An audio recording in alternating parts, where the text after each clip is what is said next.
La Somme théologique de saint Thomas d'Aquin, première partie, traité sur les anges, question 62, de la perfection des anges dans l'ordre de la grâce et de la gloire.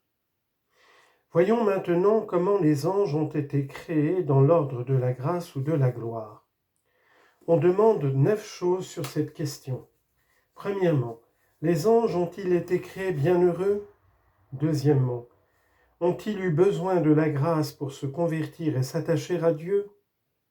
Troisièmement, ont-ils été créés dans la grâce ? Quatrièmement, ont-ils mérité leur béatitude ? Cinquièmement, ont-ils obtenu la béatitude aussitôt après leur premier acte méritoire ? Sixièmement, ont-ils obtenu la grâce et la gloire d'après l'étendue de leur perfection naturelle ? Septièmement, ont-ils conservé leurs facultés naturelles dans la béatitude ? Huitièmement, peuvent-ils pécher après leur béatification ? Neuvièmement, enfin, peuvent-ils mériter de nouveaux degrés de béatitude ? Article 1er. Les anges ont-ils été créés bienheureux ? La béatitude implique la stabilité ou la confirmation dans le bien. Or, les anges n'ont pas été confirmés dans le bien aussitôt qu'ils ont été créés, donc ils n'ont pas été bienheureux dès leur création. Résumé. Les anges ont été créés dans la béatitude naturelle, mais non dans la béatitude surnaturelle que donne la vision de l'essence divine. Corps de l'article. Il faut dire ceci. La béatitude n'est autre chose que la dernière perfection des êtres raisonnables ou intellectuels, des créatures raisonnables ou intellectuelles. Et de là vient qu'elle est désirée naturellement, parce que toute chose aspire à l'entier complément de son être. Or, on distingue dans les créatures raisonnables ou intellectuelles deux sortes de perfection dernière. Il y a d'abord la perfection que ces êtres peuvent acquérir par leurs facultés naturelles, et cette perfection mérite à certains égards le nom de béatitude ou de félicité. D'où le philosophe dit que le plus grand bonheur de l'homme dans cette vie, c'est la parfaite contemplation du bien souverain qui est Dieu. Mais dans une région plus élevée se trouve une autre félicité que nous obtiendrons dans la vie future, quand nous verrons Dieu tel qu'il est, suivant le mot de l'apôtre. Et le lecteur a vu précédemment que l'être créé ne peut, par ses facultés naturelles, atteindre ce bonheur.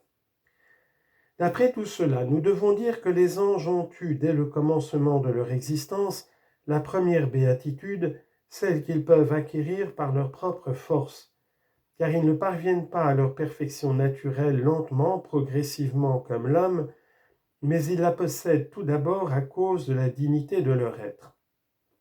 Au contraire, ils n'ont point eu, dès le premier moment de leur création, la dernière béatitude, celle qui est au-dessus des efforts de la créature, car cette béatitude, n'appartenant point à la nature, mais en constituant la fin, ne pouvait exister tout d'abord. Première objection. Nous lisons dans l'ouvrage intitulé « Des dogmes de l'Église », livre 59, « Les anges qui n'ont point perdu la béatitude dans laquelle ils ont été créés ne possèdent pas en vertu de leur nature les biens dont ils jouissent. Donc les anges ont été créés dans la béatitude. » Réponse. Le mot béatitude désigne dans le texte objecté la perfection naturelle qu'avaient les anges dans l'état d'innocence. Deuxième objection. La nature angélique est plus noble et plus élevée que la nature corporelle. Or les êtres corporels ont reçu, du moment où ils ont été créés, leur forme et leur perfection.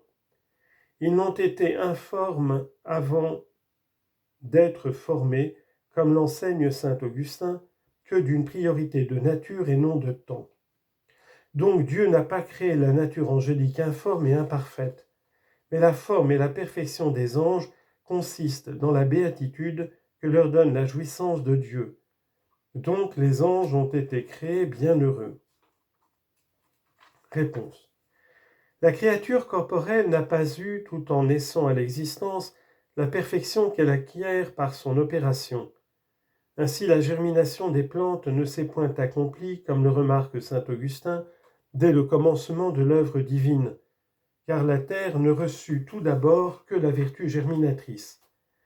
Nous devons en dire autant de la créature angélique, bien qu'elle ait eu dès le principe la perfection de sa nature, elle reçut plus tard la perfection à laquelle elle devait arriver par son opération. Troisième objection. D'après saint Augustin, l'architecte de l'univers a fait ses ouvrages tout à la fois, de sorte que les 6 jours décrits dans la Genèse ont existé simultanément dès le commencement de la création. Or le matin de ces jours désigne, toujours suivant l'évêque d'Hippone, la connaissance que les anges ont du Verbe et des choses dans le Verbe. Puis donc que les anges sont bienheureux par la vision du Verbe, ils ont possédé la béatitude dès le premier moment de leur création. Réponse. L'ange connaît le Verbe par 2 moyens. D'abord par la lumière naturelle, à l'aide de la similitude qui le représente dans son intelligence, puis par la lumière de gloire qui lui découvre l'essence infinie. Il connaît aussi par ces 2 moyens les choses dans le Verbe.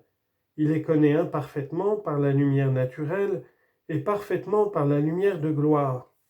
Eh bien, cette première connaissance des choses dans le Verbe, l'ange l'a eue dès le premier moment de son existence.